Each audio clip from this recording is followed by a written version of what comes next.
आज मैं आप लोगों को एकादश स्कंद का 14वां अध्याय सुनाती हूँ, जिसमें ब्रह्मचर्य और गृहस्थ आश्रम का वर्णन है।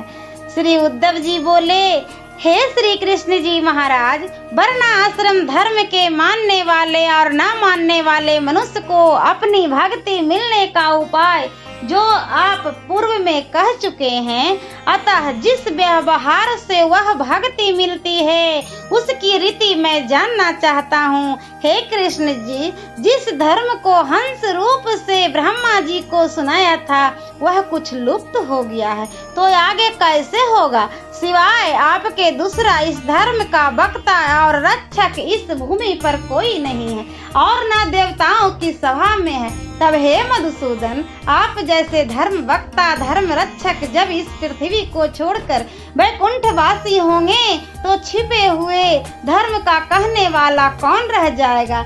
इससे हे कृष्ण जी, वह भक्ति देने वाला जिस ब्रह्म वर्ण आश्रम धर्म के अधिकारियों को जैसा करने को कहा गया है उसे एक बार और कहकर मुझे सुनाइए। श्री कृष्ण जी बोले, हे उद्धव जी, सतयुग में मनुष्यों का वर्ण हंस नाम का एक ही था, क्योंकि उस समय में जन्मी प्रजा स्वभाव से ही कीर्ति थी। इससे उस युग को कीर्त कहते हैं। उस युग में एक ओंकार ही वेद था और मैं ही चारा चरने वाले वृषभ रूपी धर्म था।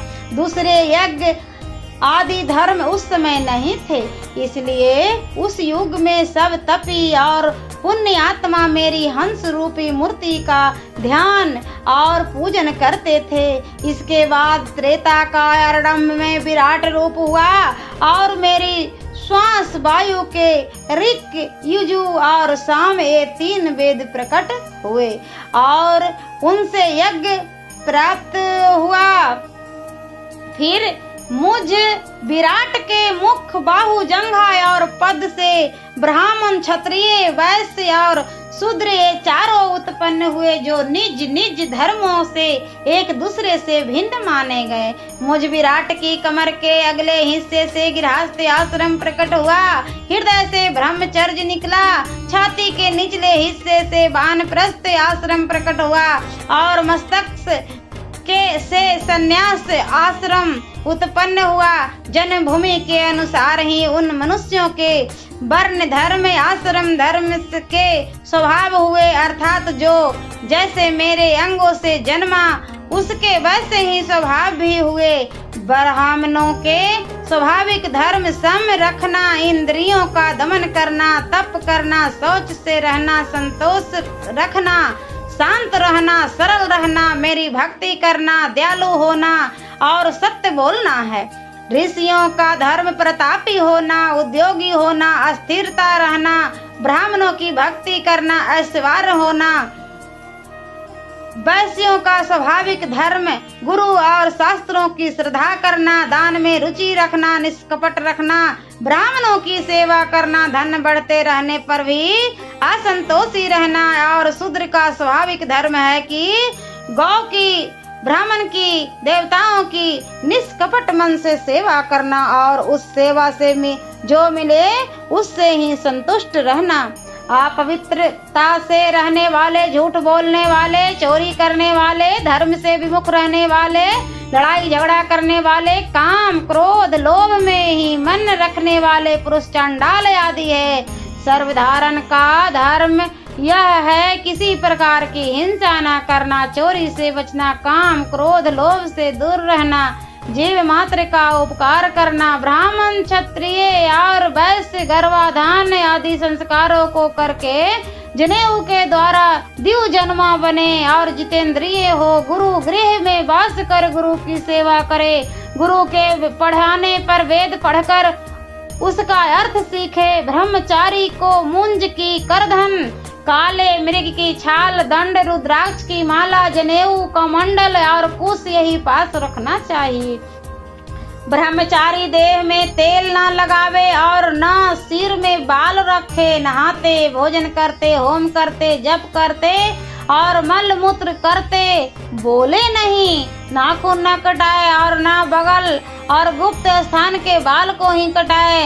ब्रह्मचारी जान बुझ कर वीर न गिराए और अपने आप गिर जाए तो जल में स्नान कर प्राणायाम करके गायत्री का जप करे। नित्य सावधानी से पवित्र और मौन होकर दोनों समय जप करे और होम की सामग्रियों से अग्नि की अर्घ से सूर्य की प्रणाम से गुरु की हरी घास से गौ की आदर से ब्राह्मण की उपकार मानकर पढ़ाने वाले गुरु और फूल जल गंध धूप दीप आदि से देवताओं की पूजा करे। गुरु को ईश्वर के समान समझे, उनका कभी अनादर न करे और उनके गुणों में दोष न देखे, क्योंकि गुरु सर्वदेवमय है। सुबह शाम भीख मांग कर लाया हुआ अन्न बैराग गुरु को चढ़ावे, उसमें से जो गुरु लौटा दे उसे आप ले। ब्रह्मचारी सर्वदा गुरु के साथ रहकर तन मन से उनकी सेवा करे और जब तक पढ़ने का समय रहे तब तक गुरु ही के निवास स्थान पर रहे। अगर उसकी इच्छा ब्रह्मलोक में जाने की हो तो अपनी मृत्यु काल तक ब्रह्मचारी स्वरूप में ही गुरु दक्षिणा गुरु को अर्पण कर दे। फिर वह वेदाभ्यास से मिले हुए तेज से पाप रहित हो सब जगह समान बुद्धि रखकर अग्नि गुरु जीवात्मा और मुझ परमात्मा की पूजा किया करे। जो ब्रह्मचारी सर्वदा ब्रह्मचर्य रहना चाहे वे बुद्धि काम बुद्धि से स्त्रियों की ओर ना देखे। स्त्रियों को स्पर्श करना, बोलना, हंसी ठट्ठा करना भी उचित नहीं है। पशु पक्षी मैथुन करा रहे हों तो उनकी ओर देखना मना है। सदा शौच आचमन स्नान संध्योपासन तीर्थ व्रत और जप ही किया करे।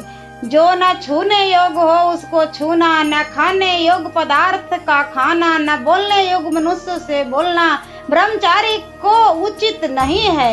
हे उद्धव, ऊपर कहे शौच आदि नियमों से इंद्रियों का दमन और जीव आत्म में मेरी भावना सर्व धर्म चालो और सब आश्रम वालों के लिए कहा है। ऐसा नैष्ठिक ब्रह्मचर्य रखने वाला ब्रह्मचारी यदि निष्काम रहे तो उग्र तप के द्वारा उसका लिंग शरीर जल कर भस्म हो जाता है और वह शुद्ध होकर मेरा अनन्य भक्त बन जाता है। ओम नमो भगवते वासुदेवाय नमः। और एकादश स्कंद का 15वां अध्याय में अगले वीडियो में सुनाती हूँ।